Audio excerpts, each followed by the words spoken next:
बच्चों, मैं सुभाष सर आज कक्षा 9 के केमिस्ट्री को पढ़ाऊंगा।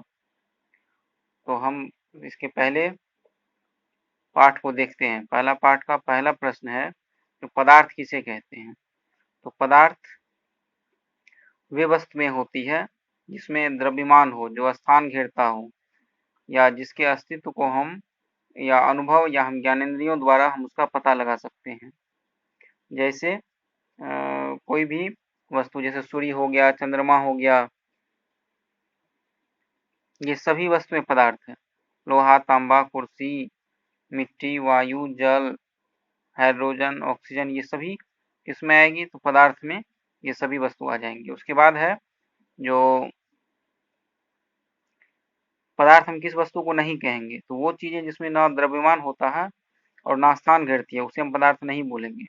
जैसे दोस्ती हो गया यानी मित्रता, तो इसमें ना द्रव्यमान है ना स्थान घेरता है, तो ये हो गया, ये पदार्थ नहीं होगा। प्रेम हो गया, स्नेह हो गया, घृणा हो गया, विचार हो गया, चिंतन हो गया, अच्छी आदत हो गया, स्वाद हो गया, गंध हो गया, तो ये सब जो है पदार्थ नहीं है। अच्छा, तो हम देखते हैं कि पदार्थ जो है कोई भी चीज से बनी होती है। तो पदार्थ जिस चीज की बनी होती है, यानी पदार्थ से बनी चीजों को हम वस्तु कहते हैं। जैसे लकड़ी एक पदार्थ है, और इससे जो है क्या बनता है? तो कुर्सी बनता है, बेंच बनता है, डेस्क बनता है, टेबल बनता है, पलंग बनता है, चौकी बनता है, खाट बनता है, किवाड़ बनता है, संदूक बनता है। तो ये सारी चीजें किससे बनता है? ये सभी चीजें पदार्थ से बनता है। तो आप लोग, हम आशा करते हैं कि पदार्थ के बारे में आप लोग अच्छे से समझ गए होंगे।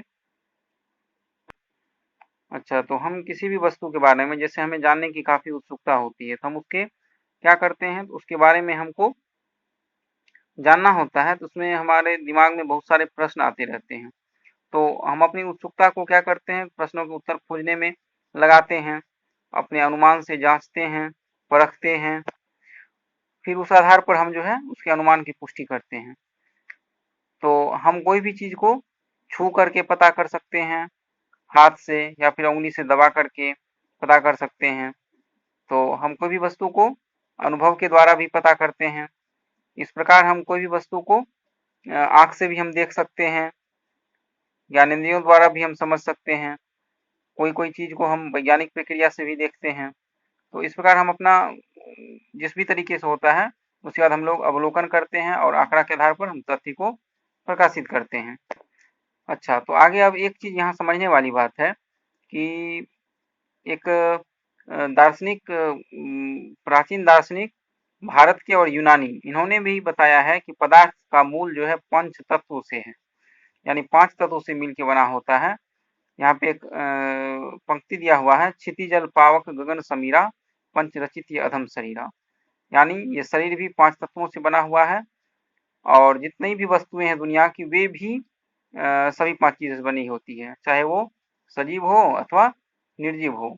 तो विभिन्न पदार्थ के अलग अलग गुण होते हैं और उस आधार पर हम उसकी पहचान करते हैं। तो पदार्थ में मूल रूप से 2 तरह के गुण पाए जाते हैं, एक बाहरी गुण होता है और एक आंतरिक गुण होता है। तो पदार्थ का वो गुण जो हम अपनी नग्न आंखों से यानी खुली आंखों से हम देख लेते हैं, या फिर बाहरी ज्ञानेंद्रियों से देखने, परखने या छूने से हमें पता चल जाए, तो उसको हम बाहरी गुण यानी भौतिक गुण कहते हैं। तो आप भौतिक गुण के बारे में जान गए होंगे। अब हम देखते हैं रासायनिक गुण क्या होता है। तो वो गुण जिससे जो कोई भी चीज के व्यवहार के करने से स्पष्ट होता है, उसे हम आंतरिक गुण यानी रासायनिक गुण कहते हैं। जैसे यहाँ पे उदाहरण दिया हुआ है, नमक और चीनी दोनों का बाहरी रंग, आकृति ये सब समान होता है, इसलिए बाह्य गुणों के आधार पर हम इसको पहचान नहीं सकते हैं। तो इसको हमको पहचानने के लिए क्या करना पड़ेगा? तो हमें जो चखना पड़ेगा। जब जीभ पे लेंगे तो हमें पता चलेगा या तो नमकीन है या मीठा है, तब हम इसको बताएंगे कि यह नमकीन है या फिर मीठा है। तो पदार्थ के हम बाहरी गुण यानी भौतिक गुण के आधार पर पदार्थ का वर्गीकरण कर सकते हैं, या फिर हम रासायनिक गुण के आधार पर पदार्थ का वर्गीकरण कर सकते हैं। तो आशा करता हूं मैं कि आप लोगों को अच्छे से समझ में आया होगा। तो आप इसी तरह आगे के अपडेट पाने के लिए हमारे चैनल को लाइक करें, सब्सक्राइब करें और बेल आइकन को दबाएं। धन्यवाद।